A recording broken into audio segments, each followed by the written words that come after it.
Alors, parmi les caractéristiques du swing que nos analyses mettent en évidence, il y en a une très importante qui est celle du moment où s'effectue le release dans le swing, c'est-à-dire le moment où le golfeur va relâcher ses poignets, et c'est à ce moment-là que l'accélération du club est maximale.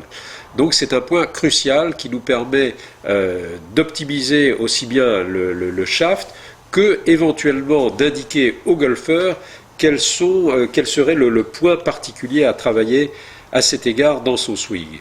Alors, par exemple, vous voyez ici, on peut avoir, et on le détecte à partir de cet appareil un petit peu curieux, on peut avoir un release extrêmement précoce, qui évidemment n'est pas très favorable, puisque l'accélération est maximale à ce moment-là, et puis elle se perd en cours de route au moment où le club arrive sur la balle.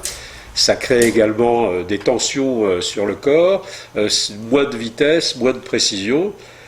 On peut également avoir un release qui ne se produit pas. Alors c'est un cas assez rare, mais que nous rencontrons de temps en temps. Et dans cette situation, finalement, le golfeur perd à peu près 20% de vitesse, simplement parce qu'il accompagne son club au lieu de le swinger.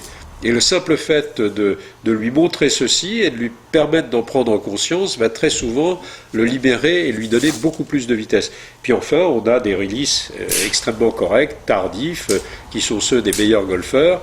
Et effectivement, là, c'est à ce moment-là, c'est la situation dans laquelle on obtiendra les meilleurs résultats. Mais là encore, il est très intéressant pour le golfeur de comprendre ce qu'il se passe et de pouvoir en parler avec son professeur de golf pour optimiser son swing.